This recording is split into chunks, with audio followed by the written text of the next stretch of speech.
Welcome to the day after Saturday. I'm Chris Gupta. Jackson, you're saying? Today we've got a U.S. men's national team legend, MLS pioneer, former GM, and now Fox Sports Analyst on the show today. Alexi Lalas, thank you so much for being here with us today. Gentlemen, it's a pleasure. I'm looking forward to the conversation. You look good. Your hair looks great. I mean, that's half the battle in my business. So you're looking good, and I'm looking forward to, talking to the incredibly articulate and intelligent young minds of America. Thanks, See man. about that. I think considering how awesome your hair has been in the past, man, the hair comments are the best. We appreciate that. I wish I could still grow it and keep it the way I did in the past now. So. Awesome. So I think the best place to start is the beginning. You started playing soccer at 11 at a time when soccer was not big in this country, part of that generation that really made it popular because of that 94 World Cup. Can you talk a little bit about how you got into soccer and just the youth soccer setup at that time in the country? Yeah, I mean, so I look at you guys, and I was running around kicking a ball before you were even born, and many of your generation knows me from my television work. But I'm sitting here talking to you today because of the 1994 World Cup. It changed my life forever. I lived the power of what it can do to an individual and opened up incredible doors. I got there in I guess, a indirect way, although there are similarities in that I grew up playing. I grew up in the suburbs of Detroit, grew up in the 70s and 80s in suburbia in America. I grew up with Bubble Yum and Slurpees and MTV and playing hockey because I grew up in Michigan and it's the law there. And for the 3 or 4 weeks that I wasn't playing hockey, I was playing soccer, and I loved soccer. But I had, mom and dad coaching and orange peels and juice boxes at halftime, and then kind of graduated into a travel team. But I didn't grow up thinking that I would play in a World Cup or that I would even be a professional soccer player, just because that was the reality of the landscape that existed. And that's changed dramatically since then. And I'm so happy that you and your generation has a vastly different and improved American soccer landscape to call your own. And so back then it was a little Wild West, but I made it through, and timing is important. You got to have a little bit of luck along the way. Certainly hair and persona and all that kind of stuff matters. And then I find my way to you today here in 2024. And although I haven't kicked a ball in many decades, I still make a living in the game, and I am incredibly and fiercely proud and protective of what American soccer has become I'm 54 years old now, but certainly over the last, let's say, half a century. Hey, I saw you playing that Legends game though, so you still got it a little bit at least. Well, I got my knee replaced about a year and a half ago. And so I was just hoping to run around. I got about 20 minutes. And, when you're passing the ball to Andrea Pirlo or Xavi or next to Puyol or John Terry, it makes it a whole lot easier when you're just trying to get through it. But I came through unscathed. We were down in Monterrey, Mexico. Obviously, the World Cup is coming in a couple of years. And with Mexico and Canada, the U.S. is hosting it. And Monterrey is one of the locations that's going to happen down in Mexico. So it was fun to promote that, obviously to hang out and run around with a bunch of guys, the FIFA legends kind of getting together and, being one of the older legends. I'm glad they let me run around for a little bit. Yeah, those pictures were awesome. And then so we'll talk a little bit more about the youth soccer setup of the future in a little bit, but let's skip through your career a little bit. You played at Rutgers. Let's skip that. Let's go to you being the first Serie A player of American descent ever. I think that's something that doesn't get talked about enough, especially with obviously Pulisic, McKennie, Weah, Tanner Tessman in there. Seems like it's the perfect place for Americans right now.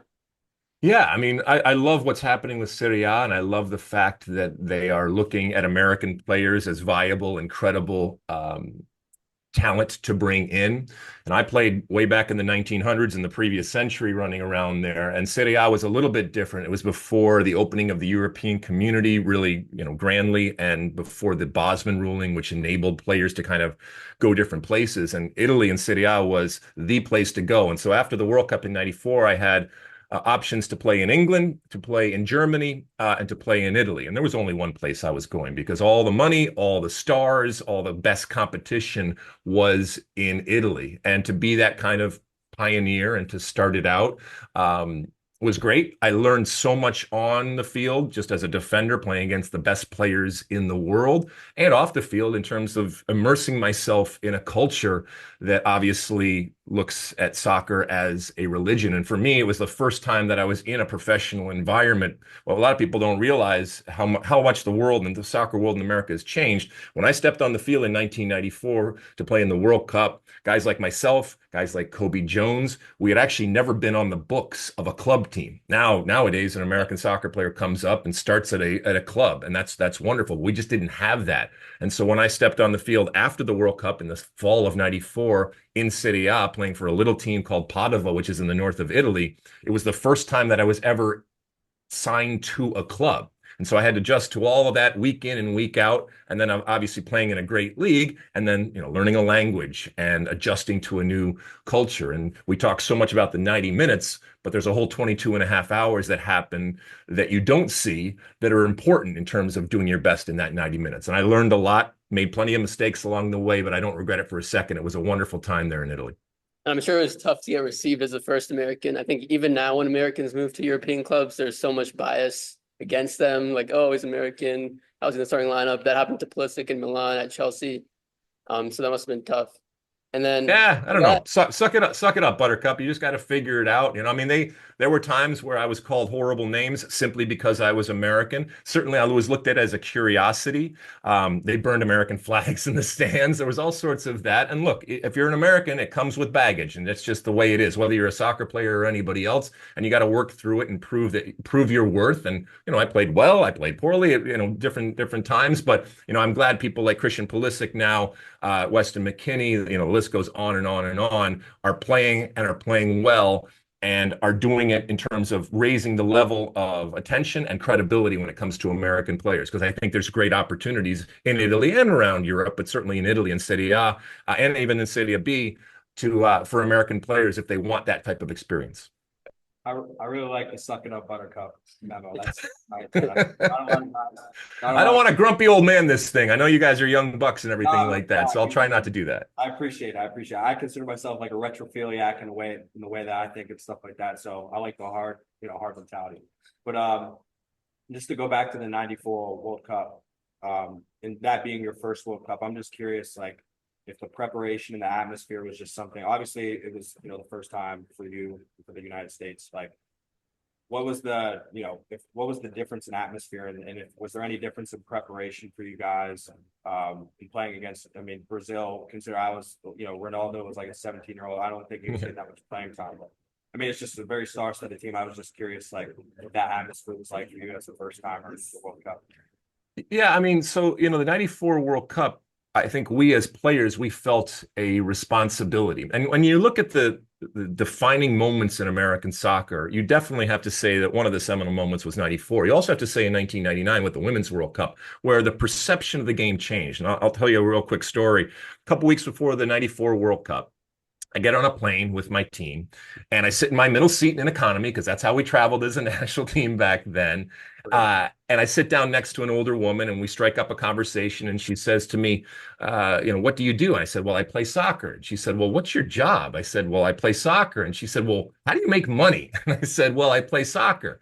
And 2 weeks later, I'm in front of 1 billion people at the World Cup. And that's just to give you an idea of what the perception was of soccer back then. And obviously it's dramatically changed. But that summer, a couple weeks later, I always think about that woman that possibly turned on the TV and saw, all the pageantry and the color. And for a lot of people, it was their introduction to soccer and what it can be when it's played at the highest level, and all the music and the singing. And like I said, the color and everything, the international aspect of it, which attracted me as a young kid to the game. The fact that when I walked out on my sidewalk in front of my house in suburban Michigan, that there was a kid on the other side of the world that was doing the exact same thing. And while we might not have a lot in common, this was the thread that binded us. And so I think a lot of people kind of came into the tent in 1994. But there was also a responsibility. We didn't want to screw it up. We didn't want to screw it up for ourselves, but also for our sport. And we knew that there was a pressure to do well. Thankfully, we did, to kind of push the sport ahead. And I'm gratified and happy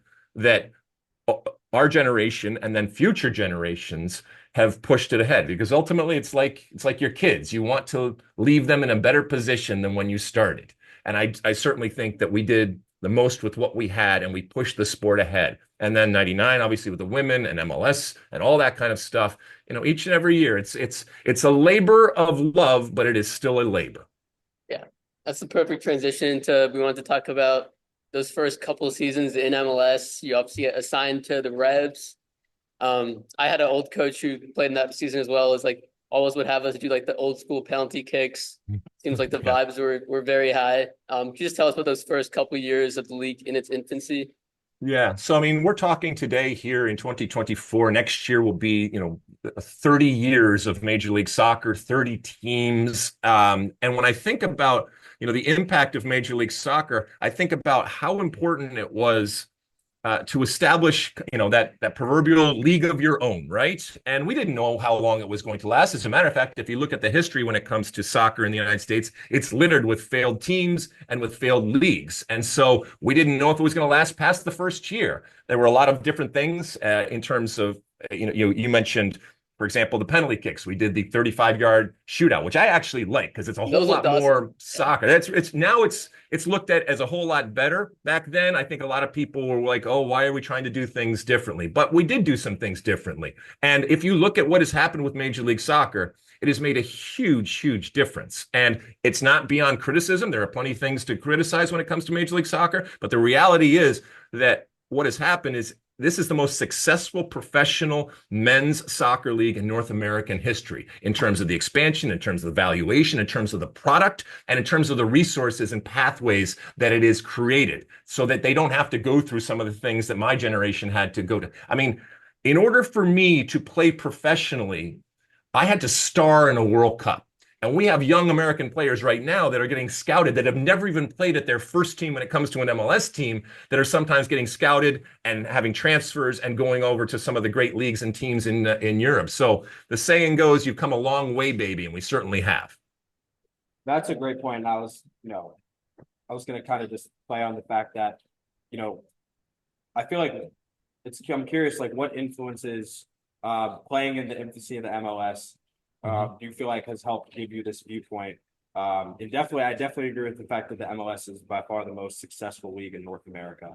And obviously studying a lot of your social media posts and stuff like that, like obviously to you, the MLS is like one of the best leagues in the world, period. I'm just curious, like maybe if there's any influences from you playing early on in the league to where, helped you transition to this viewpoint. Yeah, I mean, I wear my MLS on my sleeve, and I guess American soccer on my sleeve too. I don't apologize for it, and and I promote it, and I defend it. And I think it's worthy of defending. And again, it doesn't mean that it doesn't that there aren't things that I can look at it and criticize. But sometimes we like to kick ourselves for what we haven't done as an American soccer playing nation, both on and off the field. And every once in a while, I think it's important to remind people that we can pat ourselves on the back for how far we have actually come in a relatively short period of time. I remember in 1996, I was playing in Italy and I was coming back to start the league. One of the proudest moments of my life was getting on that plane. And by the way, leaving Serie A to come back to start this league. And again, we didn't know how it was going to go, but we believed in it. And we had talked for years and years in the back of buses and in bars about what would it be like to be able to be professional soccer players, but to be able to do it in the country that we love, in the United States. And to have this come to fruition and kind of being born out of 1994, I think a lot of us felt a responsibility to come back and, be the pioneers again and kind of be the evangelists for this league and for the sport indirectly when it comes to soccer. And so I don't regret a second of it. I am incredibly proud of the work that we did because hey, we're still talking about Major League Soccer right now, and it just gets bigger and bigger and bigger. Yeah, I just went back to New York this weekend to watch Inter Miami play. Must see TV. No, yeah. Oh yeah. Yeah. Obviously now, we have the biggest footballer in the world here, Lionel Messi. Just a quick question. What do you think about the impact that Messi has had on MLS? And would you say that this was like such a mind-boggling decision that that he altered altered MLS and, how we look at it internationally, and along the lines of having international viewers. And also, like, is this going to be sustained, like, Yeah. past Right. Messi leaves? Yeah, like it met, yeah, exactly. Yeah. Right. So, I mentioned the 94 World Cup and the 1999 Women's World Cup. And I think you certainly have to look at the Beckham arrival. And then without a doubt, you have to look at Messi as these pivotal, seminal moments when things changed and it pushed it into a whole nother level.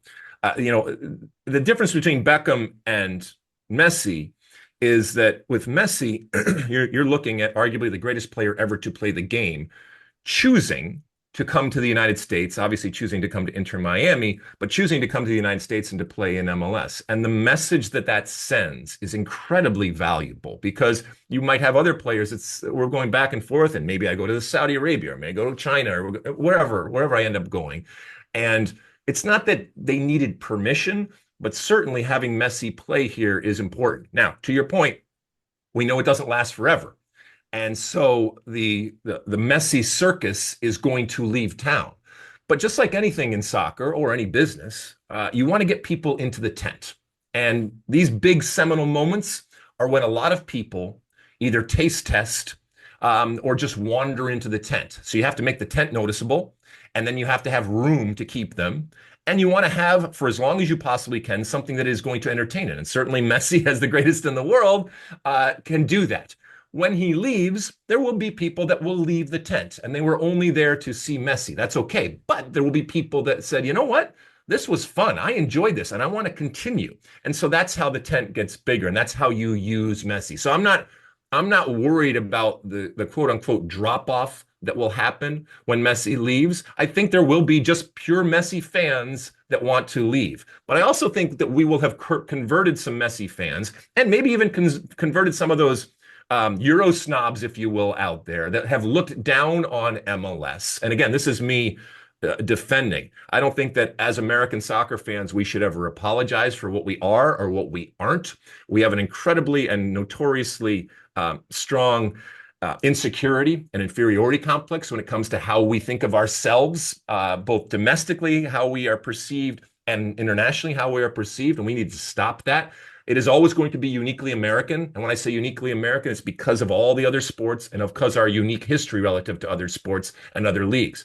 But we can create something that is of the world, but lean into the Americanness of it and be proud of that. And that unique aspect of it, I think, is something that needs to be celebrated. And like I said, leaned into as opposed to shunned or shamed, if you will. I mean, Euro snobs have always been the bane of my existence. I mean, my family's had season tickets to NYCFC since day one of the club. So I've always been very invested in MLS. Love to see guys like Joe Scally get out at like 15, I think, to Germany. Hopefully he plays in the World Cup. And then also, I just wanted to talk about, I think it's the perfect timing for this interview because Pochettino's been will he, won't he for a couple of weeks now when he finally got announced. So I really just wanted to get your thoughts on a guy who, I'm an Arsenal fan. He took Tottenham to the Champions League final, which is insane. Definitely Tottenham of all clubs. Coach. Yeah, definitely the most incredible coach we've ever had as the men's national team. So we're just curious how you think his presence now with the team is going to be, positive impact, and hopefully can help us, get out of the group stage successfully. To the semis, the final. Yeah, let's do it, right? Yeah. So, I don't want to speak for you guys, but the general consensus, I think, right now for not just American soccer people, but just people that again are dipping in, and that, by the way, are their interest is piqued because of Mauricio Pochettino's resume and the sexiness of the sign. I think everybody is optimistic. I would say that I am cautiously optimistic. He has very little time. Okay. He is doing a job that he has never done relative to being an international coach. And that just in and of itself gives you very little time. He's got what? Let's say 9 windows, 18 games, and a Gold Cup next summer.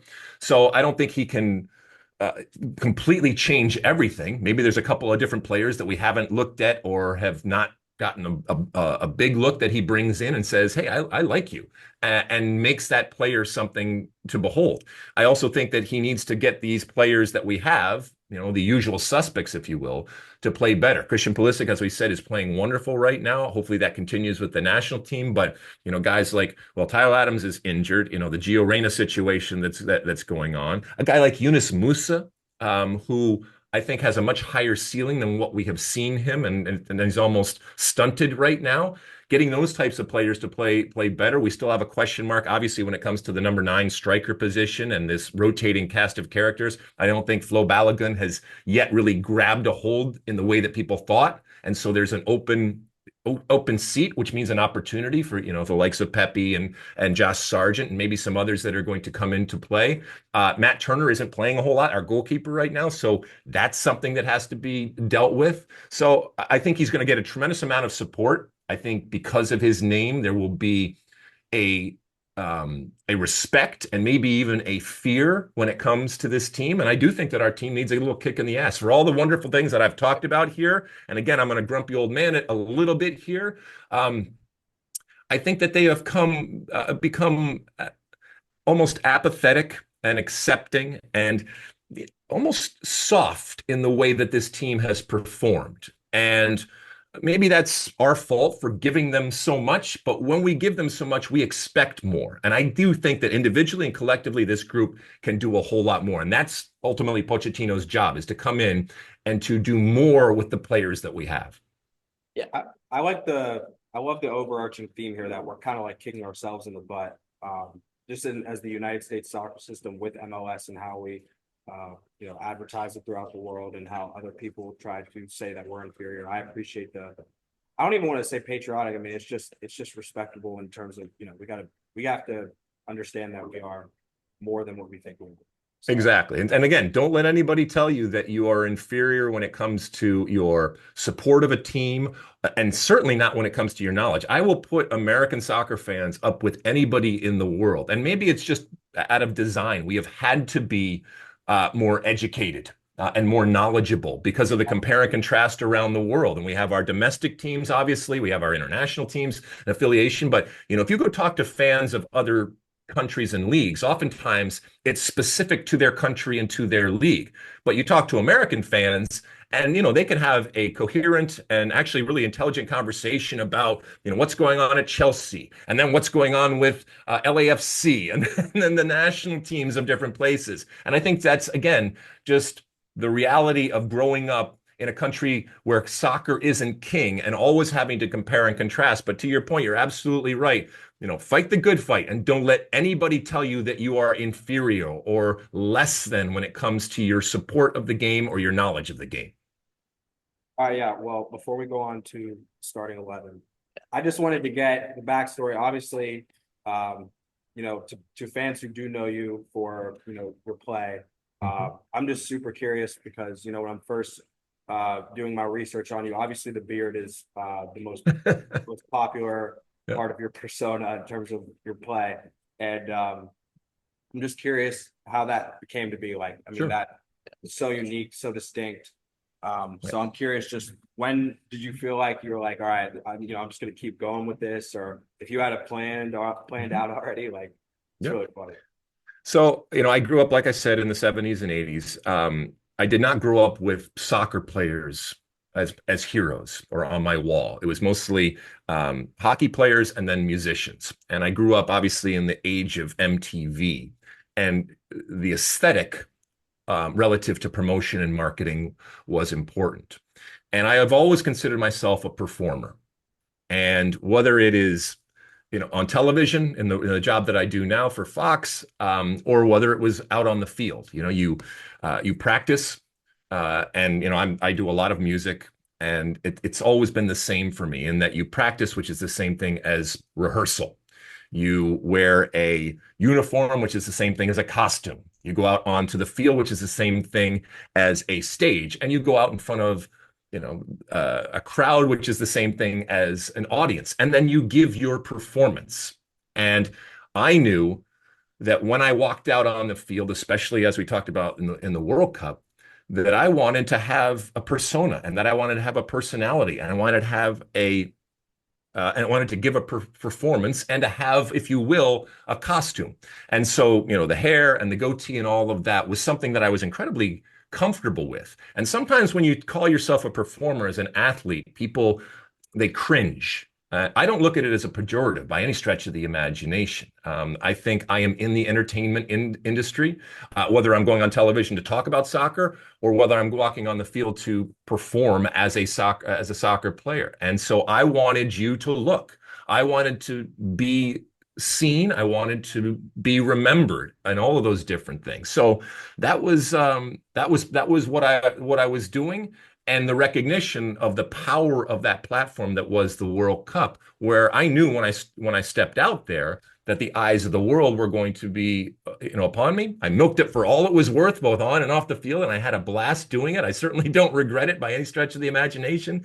I made plenty of mistakes along the way, but it was absolutely cultivated, and it was by design the way that I looked, and it worked to my advantage going forward. And it was, a costume, if you will, but a costume that I felt, don't mistake me in that I was still genuine and I was still authentic as to who I was. It was just a comfortable costume to wear.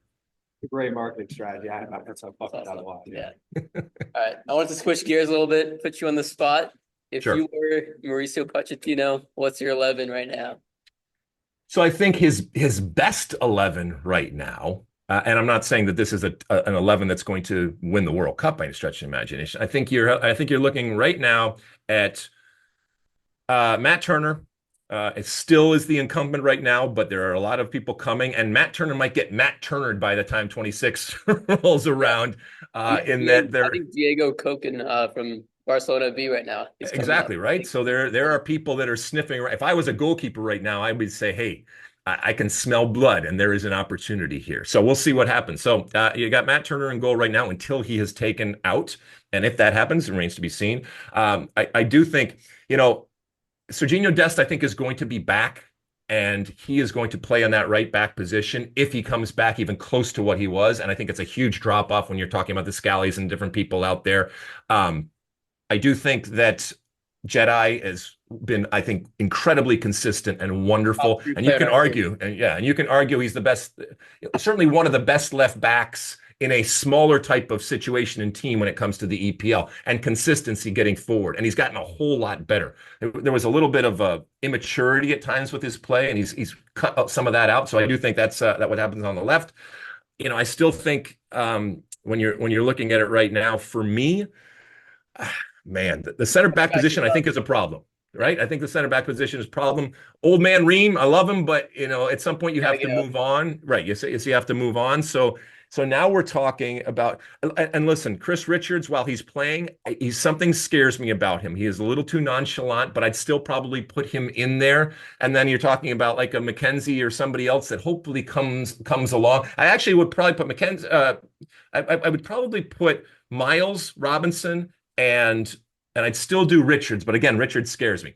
On the left-hand side, Christian Pulisic. On the right-hand side, I still think Weah has been our most consistent player out there, wide right. In the middle, Weston. So I can put Tyler Adams there, but until he's healthy, I feel dumb doing that, right? If he's healthy, it's great. Yeah, I mean, he's there and he should be there. And then I still think that Musa is there, but let's say Tyler isn't there, then I can work in Gio Reyna. Right. Yeah. And then, I have Gio Reyna in all of my lineups. Okay, so yeah, I mean, but you're going to lose something with Gio Reyna because he's not going to come back and he's kind of just going to free form. And so if you have the ball, that's great. But what if we're playing somebody that has a lot of the ball? Anyway, you might be able to change around. So I think we're in agreement there. And then the question is up top. I like Josh Sargent, and I want to see Josh Sargent, especially in these upcoming windows, because he's been hurt in different ones right there. Because I'm just not sold yet on Balogun up there. But no matter what, it's just it's painful right now that we don't have a true striker up there that at least puts a little fear of God into the opposition. And we're not the only ones in the world. There's plenty of teams around the world that are looking for that striker. I mean, Sargent's keeping that ginger legacy alive. Right? I mean, long live the mutant gene. But another thing I've been thinking about is I kind of like Reyna on the right and then put Tim Weah up top. I think that's another. That would be good. I mean, sometimes you just might say, look, and Pochettino might do this. He said, I don't have a tried and true type of player, so I'm just going to try to get the best players on the field and let them figure it out. Exactly. Awesome. Well, we just got one more question. We had enough time for it, but obviously I see the guitars in the background there. And it's actually pretty cool as a side quest to have 8 solo albums.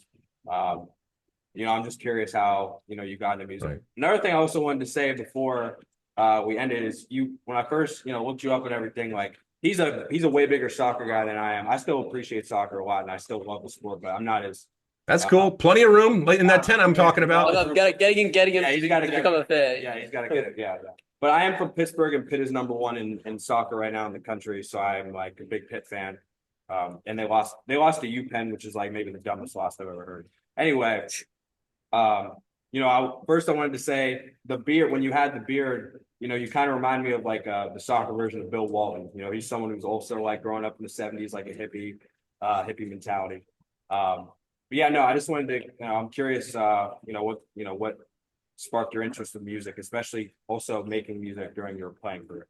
Yeah, so I'm like a lot of kids in that I grew up and my mom sent me to piano lessons when I was a kid, and I walked the 2 blocks down to Mrs. Van Heusen's piano lessons, and cursing my mom the entire way, and I love her for it now because it introduced me to something. And while I wanted to play whatever the latest rock song was, Mrs. Van Heusen gave me theory and chords and all that kind of stuff, and it introduced me to something that still to this day is a huge part of my life. So I still record and I write and I perform and do all the different things that I do for all 3 of my fans, including my mom. Well, sometimes my mom, but it's something that I love and something that will never ever go away.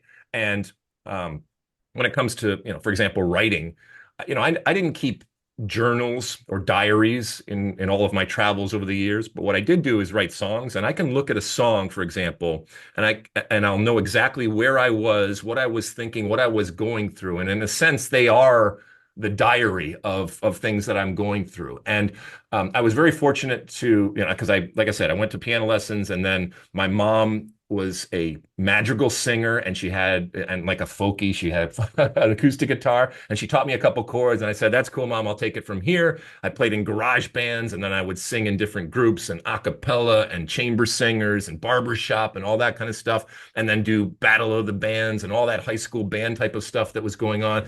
And while the music was great, one benefit also was it enabled me to move between different worlds, especially in high school. And as we know, in high school, there are groups and cliques and all that kind of stuff. And, so one minute I would be playing with a band and all the kind of arty musical drama type of people and have them as friends and be accepted in that group. And the next minute I was, with the jocks and all that kind of stuff. And while I hope that there aren't those types of groups, I recognize the reality that they are. And so this ability to do these multiple things that I was encouraged by my parents enabled me to move between those things. And I'll say this about parents, because I know you guys and younger people, if you're fortunate enough to have parents that support you, that are there and support you, count your blessings, because my dad was a professor, my mom was a writer. They had no athletic background, but they saw at a young age this was something that their son liked to do. He was good at it,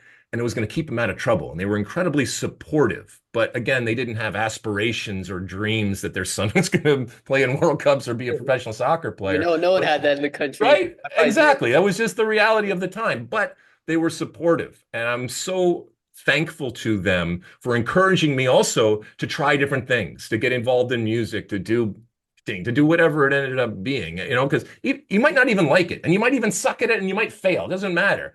But the act and the exercise of doing it is going to help. And you never know what you're going to try that you love and that you fall in love with. And if nothing else, the experience can give you valuable skills and abilities that can serve you well as you go on. So that's my hope for you and others out there. Try as much as you possibly can. That's a great message. So it sounds like music was the main thing. Soccer was always on the side, right? Yeah, I mean, there was a lot of music that I was doing, Okay. and if the soccer thing didn't work out, All right, and then one last thing before we wrap up. Sure. I just want to get your U.S. national team GOAT. Who's your guy? Yeah, so whenever anybody asks me that, who's the best player you ever played with? And who do you think is the best American soccer player? Look, I think we can talk about Landon and Clint, and from a goalkeeper's perspective, guys like Brad Friedel and Miola and Tim Howard and that kind of stuff. I think the best American soccer player ever is a guy named Tab Ramos. And he was on the team back in 1994. And he was a man out of time in that he was so much better than all of us. He was really slumming it by playing with us. And I'm sure it was at times incredibly frustrating. And if Tab Ramos were playing today, he would be looked upon in the way that we look upon Christian Pulisic. And I think he would be that impactful and having all those different types of opportunities and pathways. I mean, he had a wonderful career and all, but I just think, his low center of gravity and his quickness and his soccer IQ that people talk about in terms of getting out of a situation. I mean, at times he was literally the only player that we could play the ball to and be assured that we would not lose the ball. He would either get out of the situation, oftentimes with multiple players on him, or at the very least get fouled, and we could, the pressure was off. So I love him.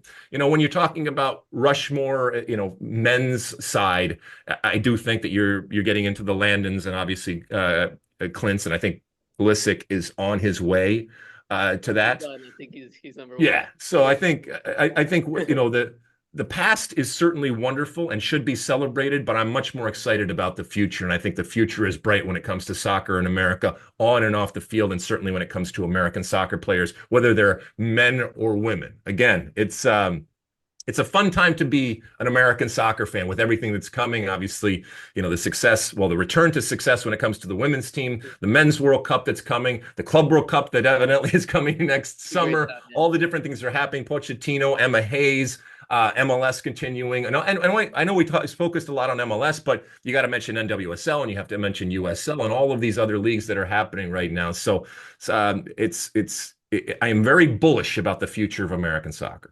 You sold me, man. I'm about to be just locked in. I'll get you What I do, man. That's what I do. I'm getting the Pulisic jersey. No, I'm getting a Tab Rain jersey, man. Tab Ramos. There we go. That would be old school. You would be, man. Yeah. That's a really cool pick. People would look at you. Yep, you'd go to a game and be like, "Oh man, now that is a deep cut. That's awesome." Yeah, I'm excited. Yeah. Well, man, we can't thank you enough for being on the show, man. This is like, such a high honor. So we really appreciate you. Well, thank you guys for having me. You did wonderful preparation. It was fun to hang out with you. I wish you all the luck in the world as you go on and do different things. And I know I talk about soccer players and all that kind of stuff, but the reality is that whether it's you or anybody else, we're producing hopefully better men and women. Okay. If they have soccer in their life, that's great. But even if they don't, I want better men and women that are going to lead what I feel is the greatest country in the world. And that's the United States. And you and your generation, we've made mistakes along the way. Hopefully you can fix those and you will have your challenges going. But the more skills and abilities that you have and the more experiences that we can give you to be able to lead, the more confident I am that you will be able to lead successfully going forward, like I said, for this great country and a future that I am, again, incredibly bullish about when it comes to what's on the field, but maybe more importantly, what's off the field, because the scores and the sports, that's all fine and well. But the wellness and the good and the well-being of Americans and this American country, for me, is much more important. God bless America. We also want to shout out Derek Linden. He's the one who got us. Talent coordinator, day after day. That was great. My pleasure. Yeah, man. So thank you so much. Yeah, thank you so much, awesome man. to talk to you. Tune in for more Day After Saturday coverage coming up. Let's go.